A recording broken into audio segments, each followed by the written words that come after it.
Oh no, not again. How am I gonna dig my way out of here? Hey Louise, what's for dinner tonight? What's for dinner tonight? The gringo. The gringo. The gringo. Why are you having gringo for dinner? Tell me why you're having gringo for dinner. Trapped. You trapped a gringo? Oh my god. I can't believe I fell for this trap. He dug a big hole and I was walking along looking at the trees. And then boom, I fell in it. And then he must have had an alarm. He showed up, he's like, oh, gringo for dinner. You got gringo for dinner. So here I am. That's Louise. Louise is really not going to eat me today. Are you going to eat me? No. No. Okay. Louise is a young guy. He's much younger than me, and he's muy guapo. You want to be a famoso? You're going to be a famoso now. You're going to be a famoso with like 300 people. Yeah, not thousands, just like 300. Anyway, here we are. We're at Scribe Winery on a soon-to-be stormy day, right ahead of the storm. And they've had this historic avenue of palms, which I shall show you later. I've actually stopped here and walked these palms, and I was like, I got to call these people up and give them some advice and maybe tell them to fill in some of the holes for the old trees that died. But then I always got too busy. And then guess what happened? They call me. All right, how long have you worked here? 2 years. 2 years? What do? You pick the grapes? No, landscaping. Just landscaping. Oh yeah. So you work here full time? Yes. Oh, that's great. How many guys work full time here? 4. 4. That's not enough. No. Need like more. Doble. You need double. Anyway, I told him just to let the palm fronds fall on the ground, put them in the burn pile, let them go. I'll give you a little tour of this place. But right now, we were just dropping some younger Mexican fan palms in the holes where some of these things have died over the years, and a couple of little canary palms. They just have a certain budget every year to fill in holes. So that's what we're doing. But don't worry. Louise is not going to be cooking gringo for dinner tonight. I know it looks really delicious. No gringo for dinner. No gringo for dinner. Right, as a show of goodwill, he's really not going to eat me for dinner tonight for catching me in his trap. Louise is actually going to help me get out of the hole. Ready? Oh no, those trees! Oh, we did it! That's a gringo trap.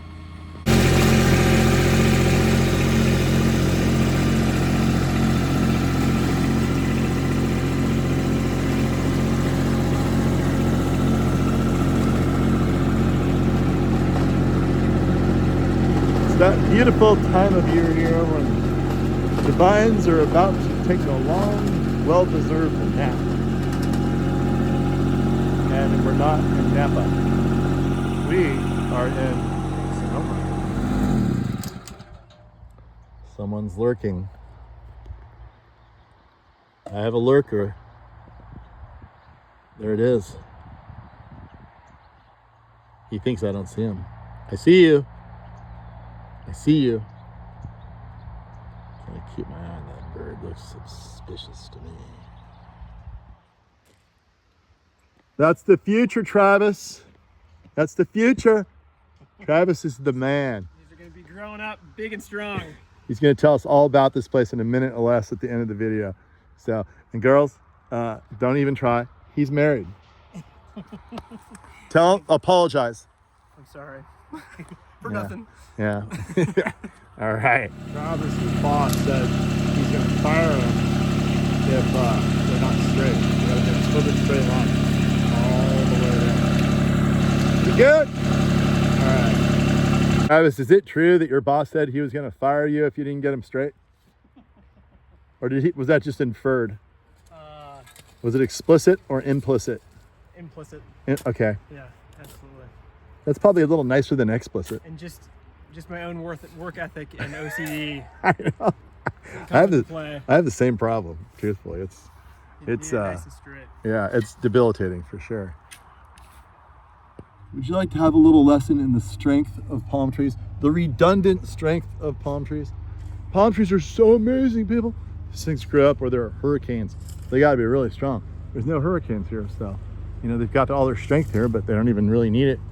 Now, if this was in a hurricane, this would probably break, or maybe not. I don't know. It's there's so much redundant strength. So palm trees are composed of fiber. You can see the fiber. Here, see the fiber right here? All fiber. This stuff is so strong, like stronger than me. You can believe it. Right there. It's all tensiled in there together. When you have big giant crane straps, if you cut into a crane strap that it can hold like 400,000 pounds, these giant ones, all they are thousands of little fibers. And it's just amazing. You get enough fiber and it's like super strong. So the same principle applies with these palm trees. This tree has just been absolutely obliterated by time, and it's just falling apart. Some people freak out. I don't. I just say, hey, show some character. But yeah, but look, even though it's all beat up on the bottom, it is completely healthy. It's a California fan palm. They never look that great. There's a little disease that gets these little black, can you see it? Black spots on the foliage. It's a pretty dark day here. And that's a fungus, and it's just kind of natural. It's even in the habitat of this tree down in the deserts, but it's so hot there, this fungus doesn't really take off very much because it likes humid, cool conditions, which we have more of. See all the spots right there? That's what's causing the premature browning. It is absolutely not the trunk conductive tissue. So you have lots of nutrients and everything still coming up. It's beat up all the way down on the bottom. And yeah, I could probably push this over with a big tractor. I don't know, it's probably less strong than the other ones, but it doesn't need to be that strong to keep standing up. So if you're in a place like this, where it's kind of a low risk, where fall over is not really gonna cause much damage or unlikely to end someone's experience on the planet, then I would just leave it be. But if it is in a high traffic area, especially like at a little daycare center or something where kids are climbing underneath all around it all day long, then maybe it's a good idea to take it out at that point. But yeah, I try to let these things go for as long as possible, and then as soon as you do have to remove it, you know what to do. What do? You do what Travis did. You call me up, and then I'll get you some new ones, like that cute one right there and this one right here. Montecito, California, on the coast of Santa Barbara. Is that where we are? No, not quite. No? Sonoma, California. It looks just like the coast of Montecito. So Travis, what do you know about that house real quick? Well, how old? How old? Late 1800s. Okay. It was a private residence. And then during Prohibition, we had bootleggers running from the valley over. How awesome. And they had this like stopover. And then it was briefly a brothel. Oh. With many different rooms. Yeah. And your wife still lets you work here, even though it's got that kind of vibe. She trusts me. That's so. That's an amazing story right there. And then the brothers and Kelly Mariani bought this property in 2008, I believe. Those are the Marianis from Winters? Yeah. Yeah. So I have a ranch right there, right across the road from them. Yeah. Same family. They're everywhere. Yeah. All right. So the Marianis, that's great. Yep. And then they spent 6-7 years renovating, completely put in the vineyards, and there used to be 13 different turkey barns here, and they tore all those down except for one. Wow. And that's kind of our storage for farm equipment. Okay. All right. So how does one buy wine here? Tasting room, website. What do you got? So we have a tasting room here that we do tastings and food pairings. We have rotating chefs every week, which is really cool. Chefs from all around the country. So the people that are watching this are going to want to know if they can get a glass of wine and like walk through these beautiful palms. Look at this Allee, people. It's amazing. They definitely can. They can do that? Right now we're members only. Oh, so how does that work? You got to sign up. Is there a waiting list? Sign up line.